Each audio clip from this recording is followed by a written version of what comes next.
여러분 안녕하십니까? 4월 24일 월요일 뉴스투데이 시작합니다. 프랑스 파리에 체류 중이었던 송영길 전 민주당 대표가 어제 오후 조기 귀국길에 올랐습니다.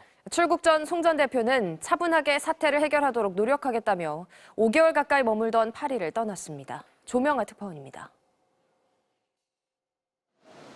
현지 시간으로 어제 오후 5시쯤 송영길 전 더불어민주당 대표가 파리 샤를드골 공항에 도착했습니다.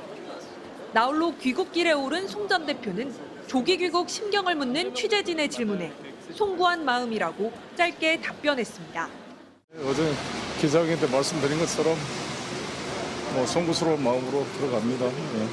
그러면서 차분하게 사태 해결에 집중하겠다는 뜻을 밝혔습니다. 좀 가서 잘 좀 보겠습니다. 여러 가지로 어제 기자회견 때 말씀드린 그 심정대로 가서 차분하게 사태를 해결하도록 노력하겠습니다. 이재명 대표와 만날 계획이 있느냐는 질문엔 별도의 대답을 하지 않았고 귀국 이후 국내 일정에 대해서도 가서 상의하겠다며 말을 아꼈습니다. 가서 상의할게요.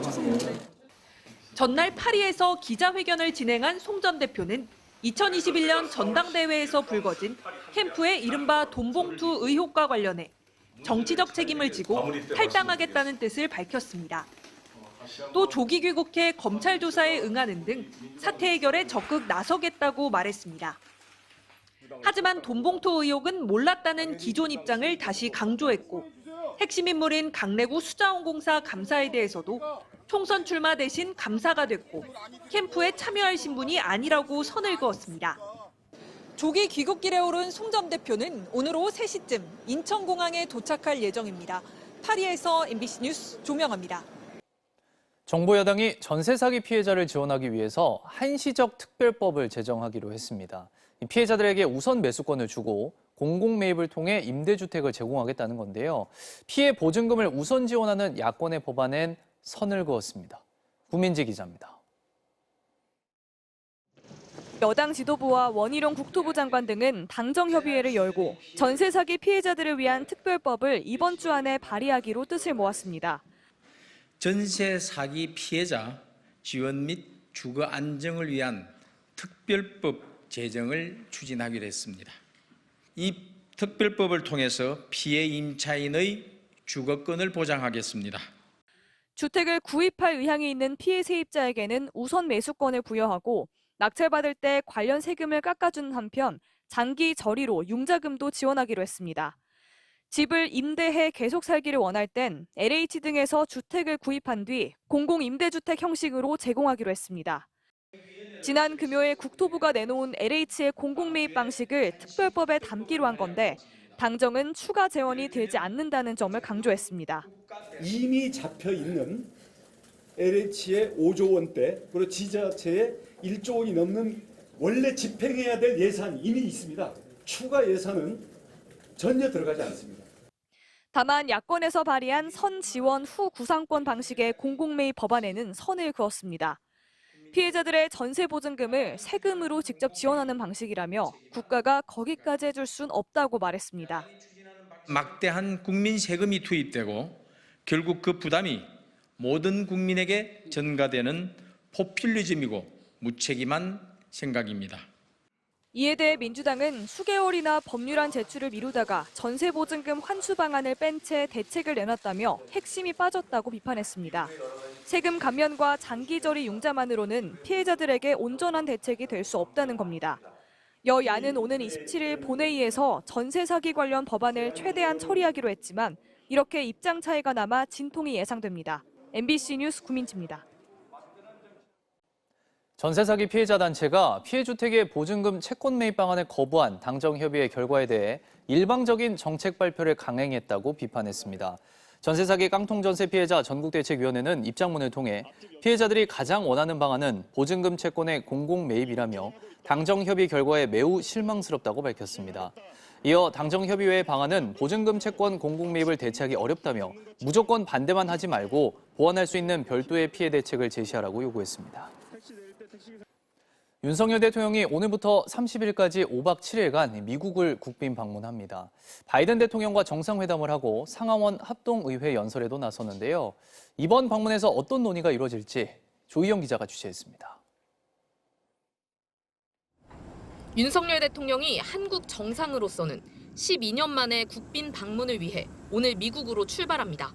지난 70년간 축적된 한미동맹의 성과를 축하하고 미래 동맹의 발전 방향에 대해 심도 있는 의견을 교환할 예정입니다. 도착 이튿날인 현지 시각 25일 저녁, 윤 대통령 부부는 바이든 부부와 함께 친교 시간을 갖습니다. 그리고 사흘째인 26일 윤 대통령은 백악관에서 바이든 대통령과 정상회담을 진행합니다. 정상회담에선 한미 연합과 확장 억제 강화, 경제 안보 협력의 구체화, 양국 미래 세대의 교류 지원 방안 등이 의제로 논의될 예정입니다. 정상회담이 끝나면 바이든 대통령이 주재하는 국빈 만찬이 진행됩니다.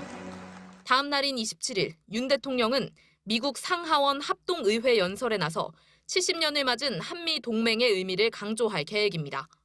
이후 윤 대통령은 28일, 미국의 명문대인 매사추세츠 공대를 방문하고 하버드대 케네디 스쿨에선 첫 정책 연설을 엽니다. 이번 방문에는 윤 대통령이 한미 주요 인사와 감사 오찬을 갖고 6.25 참전 용사들에게 태극 무공 훈장을 친수하는 일정도 포함됐습니다. 또 삼성과 현대차, LG, SK, 롯데 등 주요 그룹 회장단 등 경제사절단이 동행해 양국 기업인이 투자 유치와 공급망 협력을 강화하는 일정도 예정돼 있습니다. MBC 뉴스 조희영입니다. 북아프리카 수단에서 정부군과 반군 사이 무력 충돌이 9일째 이어지면서 미국과 사우디아라비아를 비롯한 세계 각국이 자국민 철수 작전을 벌이고 있습니다. 한국 정부도 육군과 공군 최정예 특수부대를 현지에 급파해 우리 교민 28명을 안전하게 대피시키는 작전에 들어갔습니다. 보도에 임현주 기자입니다. 수단에서 군벌 간 유혈 충돌로 현지 교민들의 안전에 대한 위협이 커지자 미국과 사우디에 이어 영국과 프랑스, 독일 등 유럽 국가들도 자국민 대탈출 작전에 나섰습니다. Tonight, the British military conducted an evacuation operation of British diplomatic staff and the dependents from Khartoum. 우리 정부도 소말리아 아덴만 해역에 있는 청해 부대를 현지로 급파한 뒤 한국 교민 28명을 안전하게 대피시키기 위해 구출 작전을 벌이고 있습니다. 한국 교민들은 수단의 수도 하르툼에 있는 한국 대사관에 모여 대피하다가 다른 안전한 지역으로 이동 중인 것으로 알려졌습니다.